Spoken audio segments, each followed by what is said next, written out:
So, the next panel, when they're ready, we're going to kind of cover a few different viewpoints. We're going to hear from employers. We're going to hear from social enterprises. We're going to hear from companies that sort of are in the sector in terms of helping talent find the right roles, but also use AI to do that. So, if the panel is ready, if they can come up, that's great. Anywhere you guys want to go, I'll try follow along. So we have Sultan, who's the co-founder and president of Beamery. Full disclosure, we are small shareholders and very happy. We have Paula, who's the CTO, CIO of Aldermore, one of the UK's, I guess, sort of challenger banks from the SME marketplace. We have Ezeki Britton, who is now at the Center for Finance Innovation and Technology, and we've got Dr. Claire Thorne, who's the co-CEO of TechSheCan. So I'm going to just ask everyone to give a brief introduction to themselves and what they do, but what the panel is about, and I might be departing from the rules here. If people want, we can also ask questions, because I'm kind of aware that we've sort of been talking at everyone.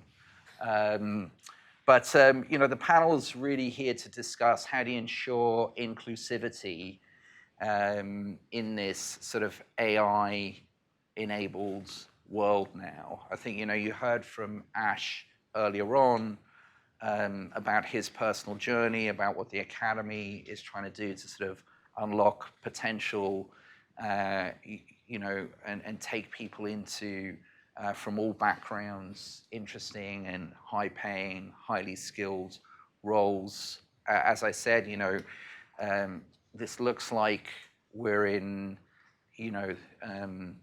the near future, this space. We've got the Crick, we've got DeepMind, etc. But literally just across the road over there, 7 out of 10 kids are on social care, 5 out of 10 kids are on free school meals, and an adult male lives 10 years less than in Highgate, which is not just shocking, it's unacceptable in a G6 economy. So given that we've got all of these opportunities with AI, we've got a great policy environment, we've got great AI companies, maybe as you guys just also briefly introduce yourselves, you can just share one thought in terms of sort of how you think about a more inclusive society when it comes to sort of AI. So why don't we start with you?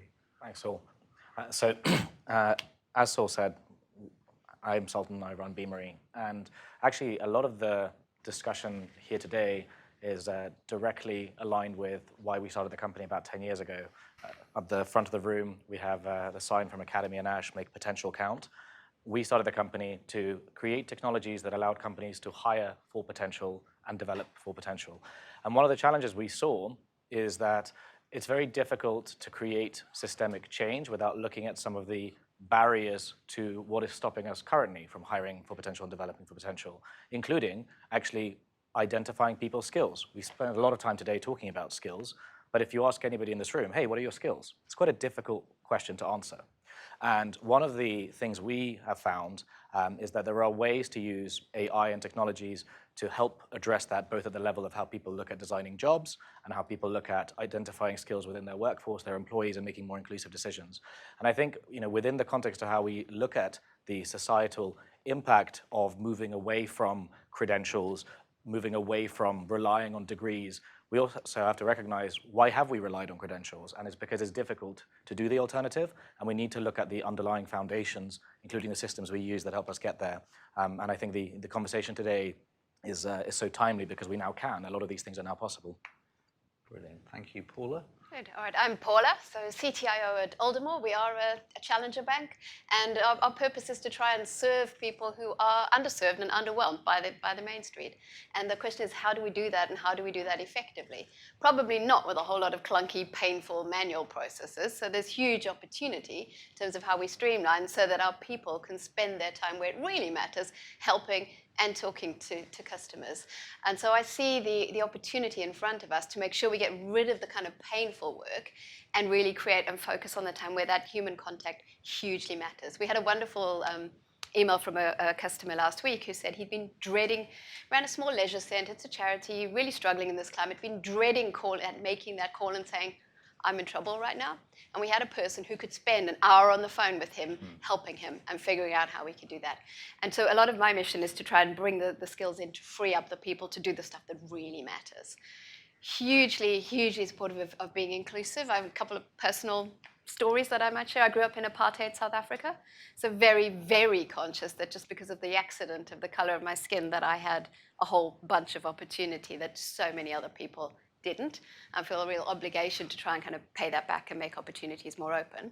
But also, I flirted with computer science a lot through my career. So, you know, people have often asked me, you've had decades always in financial services, you know, very big investment banks to challenger banks and in technology. So kind of double whammy of not a lot of people look like me. How have you survived that environment? And I think back to my intro to computer science, which is when it was first introduced as a subject in school. I think it was 14. And I was good at math. I was in an all-girls school, and I did math, and I was fine at it.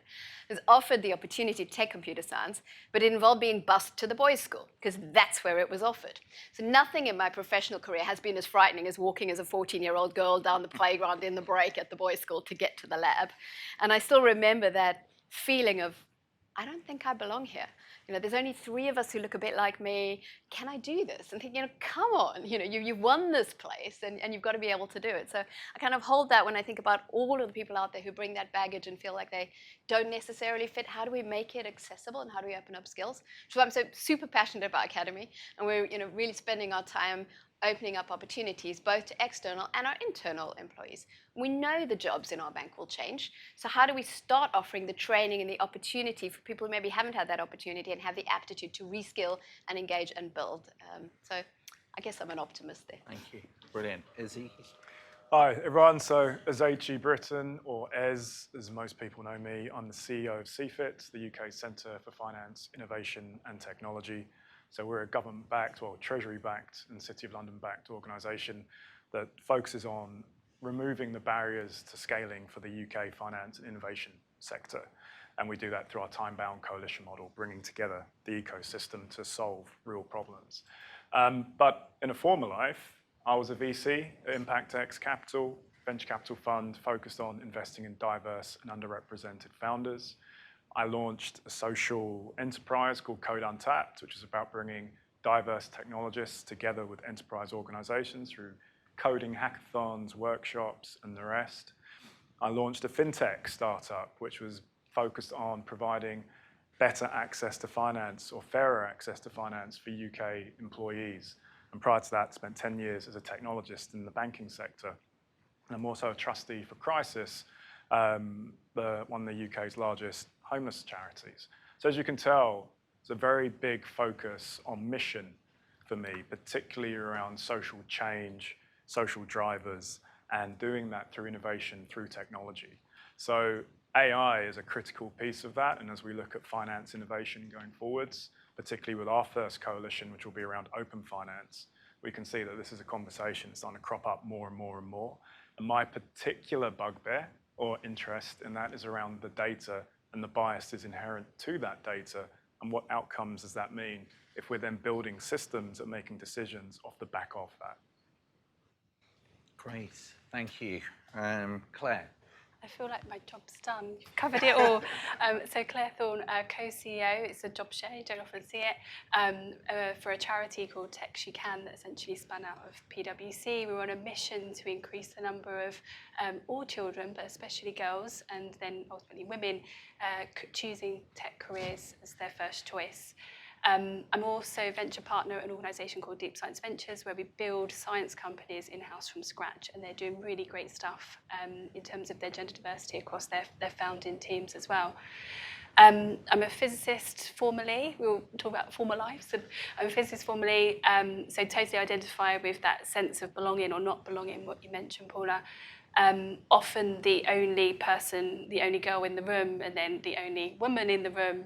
And what we do at Tech She Can is we don't teach coding or a practical skill, but we've reached 50,000 children so far in the first 18 months, and what we do is we inspire them to think about careers and routes and choices that they would never even have access to. So Sol, you mentioned people in the local community and the socio-economic demographic. We work regionally and nationally, and everything we do for schools is completely free. We have a social mobility focus. And there are some children that we work with, and they're going into secondary school, and they live a mile or two out of, say, Coventry city centre, and they've never been into the city centre. And then you're expecting them in 3, 4, 5 years' time to access the same work experience opportunities, to be digitally engaged, to participate at like a foundation level, let alone to understand what AI might mean for them and the future of work.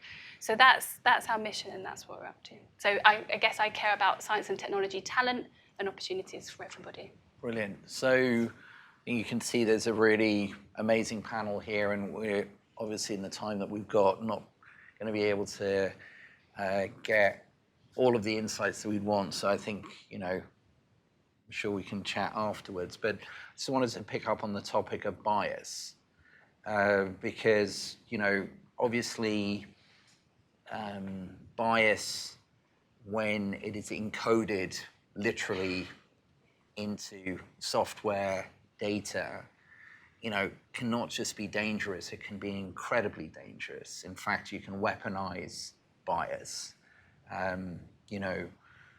Obviously we've seen this with misinformation. And it's probably one of the scariest near-term aspects of AI. When we think about unintended bias, because there is intended bias, and systems can be designed to magnify the intention of bias. But if you think about building systems, that mitigate against bias, and this is obviously critical in a work setting when, I think everyone has said in different ways, talent is equally distributed, but opportunity is not.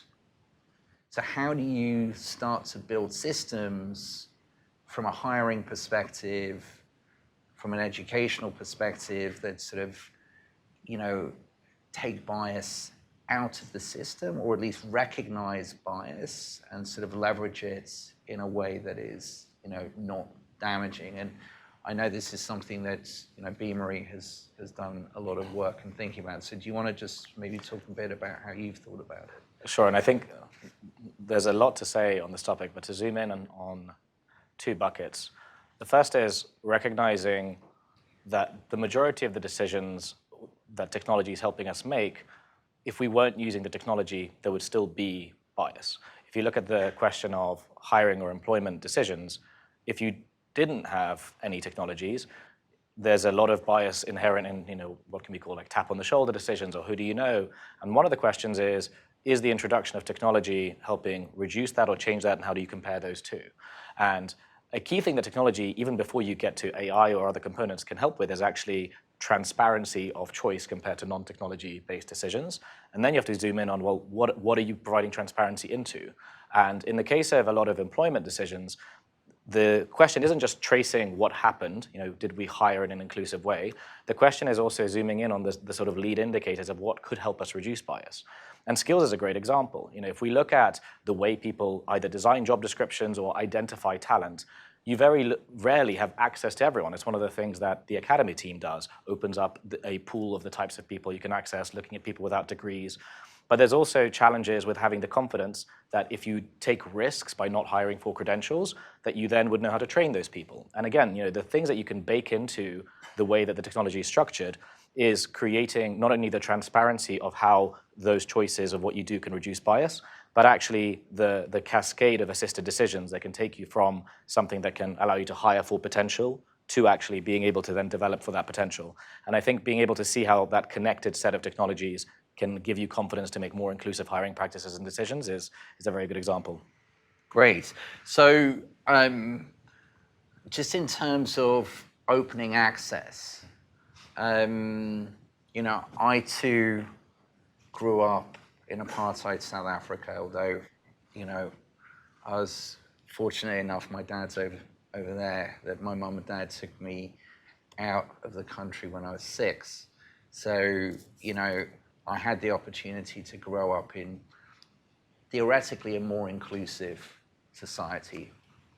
But, you know, you're shaking your head, and I agree with you. You know, how do we, having seen what a, you know,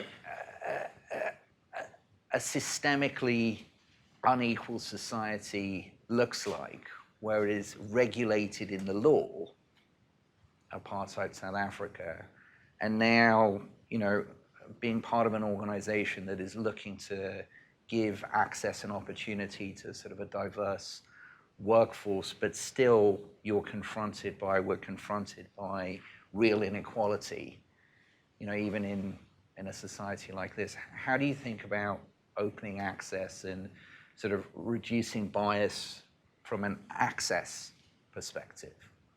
I mean, It's the million dollar question, right? But it's absolutely critical. And sometimes legislated bias is almost easier to deal with than the insidious, invisible bias. I put that out there. But I think it is those access routes, assumptions, and I'm a big believer in data. So one of the things we're doing at Aldermore is collecting people's socioeconomic background data. That requires a leap of faith and people to trust and actually allow us to capture the data, but it allows us to measure. And so we're talking to people and saying, we want to understand what the pipelines are. It's relatively easy to do gender. It's a lot harder to do socioeconomics. So if you will trust us and give that data anonymized, we will track progression and challenge ourselves on how people actually are promoted. You know, it's what are all the different routes we can use, whether it's the academy, whether it's 10,000 black interns, whether it's female mentoring programs, apprenticeship routes rather than just the sort of standard Oxbridge, and I did get Oxford in my degree, but you know, different entry routes, I think absolutely critical. But then how do you support those people? Because I've certainly had experiences in the past where we've opened the door and then gone, oh no, that hasn't worked out. So you're right, that piece of actual training, support, awareness, and kind of being curious. Who's coming in? Why are they coming in? What's the data? Where are the patterns? Why is this different? I think that mindset, rather than just other, is the thing that will help us really kind of challenge ourselves on how people come through. And as just because you're now working in the city, you know, not famous for its sort of openness and diversity. Maybe I just got the wrong impression. It's true. But you know, how do you think about, you know, as the CEO of an organization that brings together stakeholders from the city and from the financial services sector, how do you talk to your stakeholders about these challenges? Yeah, I think that's a brilliant question. And one of the things I'm very proud of is being a mixed race, half English, half Nigerian man as the first CEO of an organization like CFIT that's never existed, that is literally backed by £5 million of Treasury funding and £500,000 of City London funding, and came out of the Khalifa Review, which was written by a non-English man, or as a non-white man as well, Sir Ron Khalifa. And in fact, my chair is Charlotte Croswell, who's obviously a very successful and incredible woman.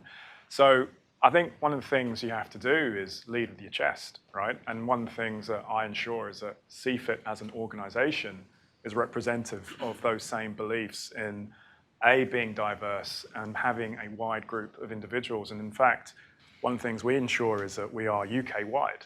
Even though we're backed by the City of London, we're a UK-wide virtual organization. My next 3 hires have actually been a woman from Wales, a woman from Scotland, and a black man in London. So if you look at the team, actually we're very underweight on white men, actually. We keep joking we will hire one eventually, but you know, that's the way it is. But that's been predominantly because we focused on what people have achieved. What have they done? And I make a big point about this. When I look at people's CVs, when I've interviewed for the most recent roles, I've not looked at one person's educational background. I have no idea what degrees they did, if they had degrees, or what their qualifications were. Does not interest me unless it's a professional qualification that you literally must have to do the job. Beyond that, I don't care. I'm only interested in what can you actually do, right? And I think if you can start to bring that focus to things, if you can look at the attitude and aptitude of people as opposed to, have you got these skills? Tick. Did you go to this school? Tick. Did you do this? Tick. You start to get into a much, much stronger place. And by presenting in that way and working with literally key stakeholders from across the country, my team now are working with Barclays, Santander, HSBC, Experian, Equifax, Funding Circle, Zopa, Revolut, the FCA, HMRC, HMT. You know, name a department, name a financial organization, we're probably working with them, right? And that is all being led by an incredibly diverse group of individuals who are running at a pace and doing something the country's never quite seen before. So if you can lead in that way, you start to create change in people's minds, and that's the first place you have to begin. So by virtue of being in this room or being on this panel, I think, you know, people have already self-identified as thought leaders. I mean, fantastic. We've got a real problem in this country that the FTSE 100, and I think, you know, Claire, I know you work with some FTSE 100 companies, you know, are not necessarily leveraging, and I'm being diplomatic here, which I'm not really known for, you know, the power of AI, the power of data, the power of diversity, the power of human capital in one of the world's, you know, most developed economies. What is it that you see in talking to people who are not in this room? And I think we probably do have some people from the FTSE 100 in this room. So if I'm being rude, I apologize. You can come talk to me afterwards. But as I said, I think anyone here is already leaning in.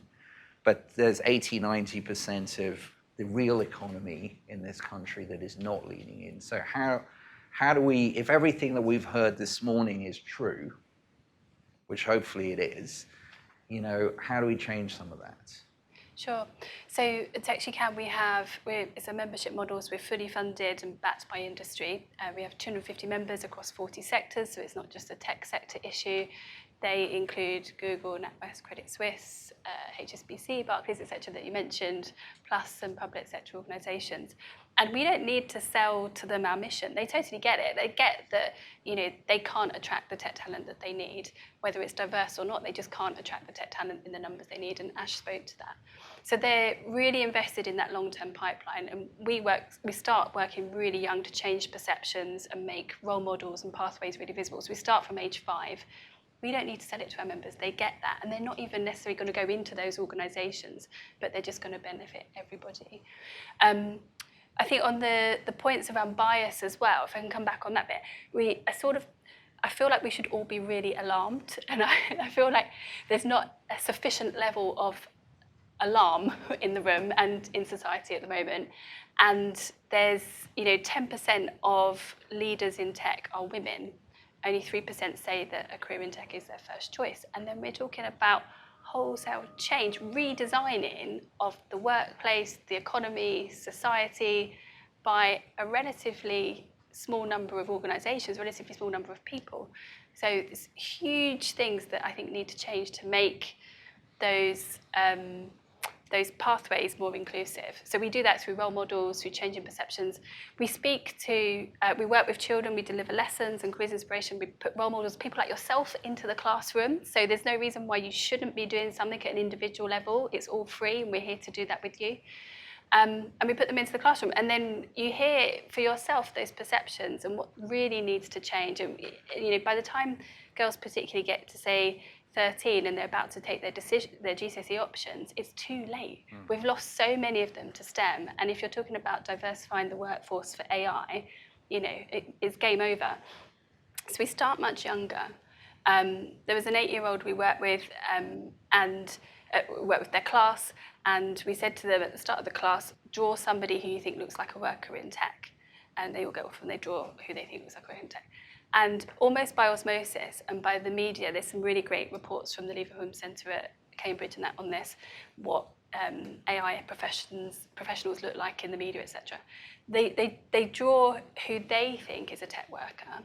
It's a white, middle-aged man, all in their words, overweight, antisocial, totally their words, in the basement, multiple screens hacking into the Pentagon. And it's like, it's there, it's already there. So that sense of belonging, and this is a career for me, even if they don't even know what the job title is or how to get into it, whether it's an apprenticeship or a university route, we've already lost them. 2 lessons later, they draw themselves. And they have a cape, they have their natural hair, but they say, they've identified that their passion, we talk about skills, we don't often talk about passions, and they've identified that their passion is languages, and actually languages and all non-STEM subjects can take you into a tech role. But they say to our team at the end, but Miss, how was I ever supposed to know this was an option? So there's real issues around representation. Language as well, I think, really matters. And you can't help but see and read stuff about godfathers of AI at the moment. And I just always ask, well, where are the godmothers?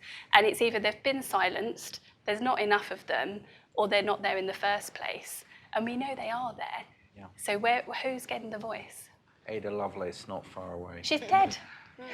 Okay, but I think what I want to just sort of leave people with here is,